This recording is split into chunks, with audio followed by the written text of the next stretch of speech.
2 Raja-Raja 18, Hizkia Raja Yehuda.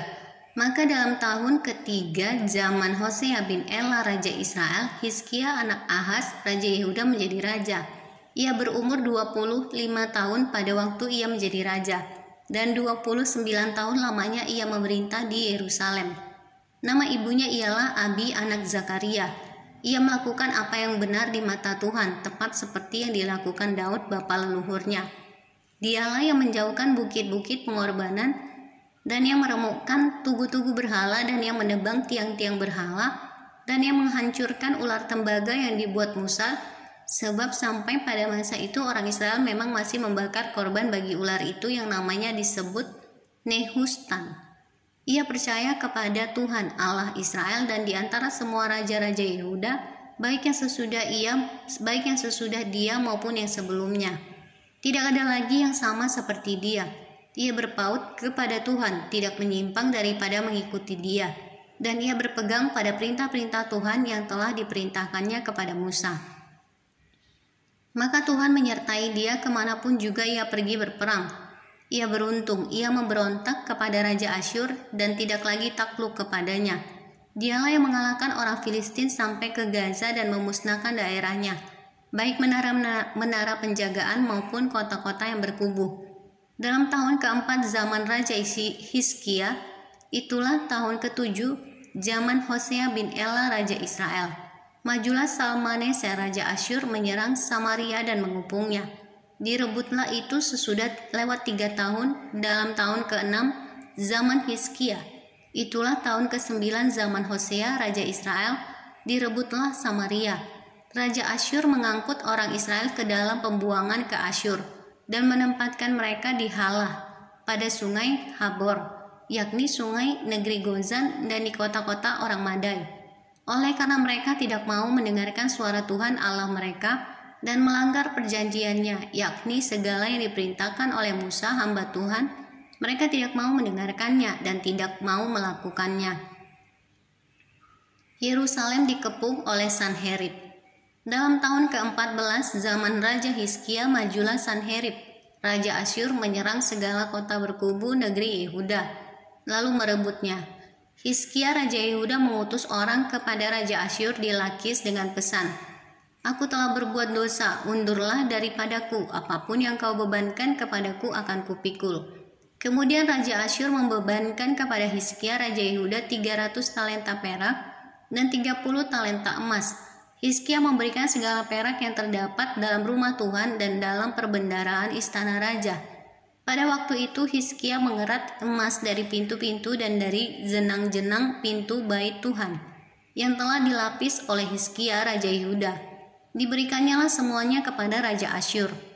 Sesudah itu Raja Asyur mengirim panglima, kepala istana, dan juru minuman agung dari Lakis kepada Raja Hizkia di Yerusalem disertai suatu tentara yang besar.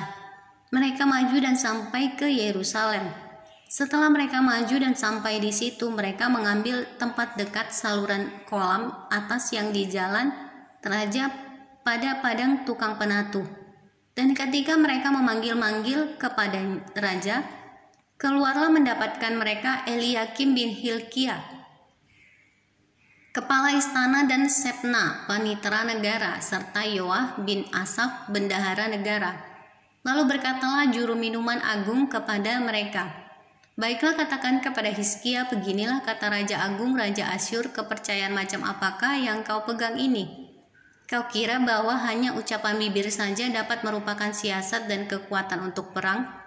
Sekarang kepada siapa engkau berharap, maka engkau memberontak terhadap aku?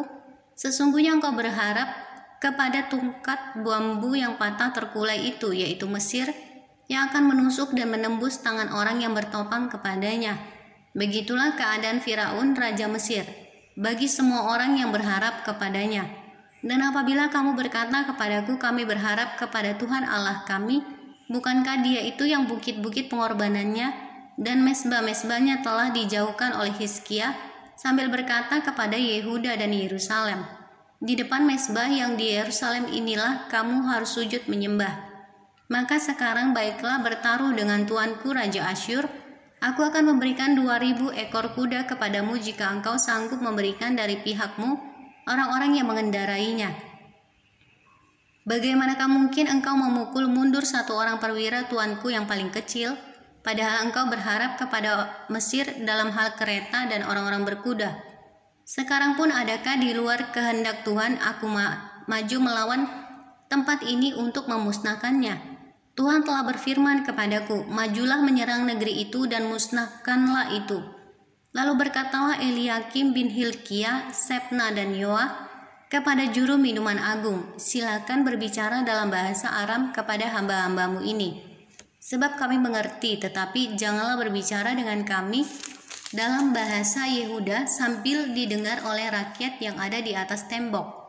Tetapi juru minuman agung berkata kepada mereka, adakah Tuanku mengutus aku untuk mengucapkan perkataan-perkataan ini hanya kepada tuanmu dan kepadamu saja? Bukankah juga kepada orang-orang yang duduk di atas tembok yang memakan tahinya dan meminum air kencingnya bersama-sama dengan kamu? Kemudian berdirilah juru minuman agung dan berserulah ia dengan suara nyaring dalam bahasa Yehuda. Ia berkata, dengarlah perkataan Raja Agung Raja Asyur. Beginilah kata Raja, janganlah Hizkia memperdayakan kamu sebab ia tidak sanggup melepaskan kamu dari tanganku. Janganlah Hizkia mengajak kamu berharap kepada Tuhan dengan mengatakan, tentulah Tuhan akan melepaskan kita dan kota ini tidak akan diserahkan ke dalam tangan Raja Asyur. Janganlah dengarkan Hizkia sebab beginilah kata Raja Asyur, adakanlah perjanjian penyerahan dengan aku dan datanglah keluar kepadaku, maka setiap orang daripadamu akan makan dari pohon anggurnya dan dari pohon aranya serta minum dari sumurnya, sampai aku datang dan membawa kamu ke suatu negeri seperti negerimu ini. Suatu negeri yang bergandum dan berair anggur, suatu negeri yang berroti dan berkebun anggur, suatu negeri yang berpohon zaitun, berminyak dan bermadu. Dengan demikian kamu hidup dan tidak mati, tetapi janganlah dengarkan Hizkia sebab ia membujuk kamu dengan mengatakan Tuhan akan melepaskan kita. Apakah pernah para Allah bangsa-bangsa melepaskan negerinya masing-masing dari tangan Raja Asyur? Di manakah para Allah negeri Hamat dan Arpad? Di manakah para Allah negeri Sefarwaim, Hena dan Iwa? Apakah mereka telah melepaskan Samaria dari tanganku? Siapakah di antara semua Allah negeri-negeri yang telah melepaskan negeri mereka dari tanganku, sehingga Tuhan sanggup melepaskan Yerusalem dari tanganku? Tetapi rakyat itu berdiam diri dan tidak menjawab dia sepatah kata pun, sebab ada perintah raja bunyinya, jangan kamu menjawab dia.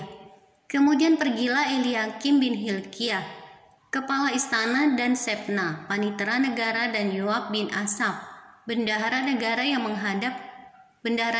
menghadap Hizkia dengan pakaian yang dikoyakkan, lalu memberitahukan kepadanya perkataan juru minuman agung.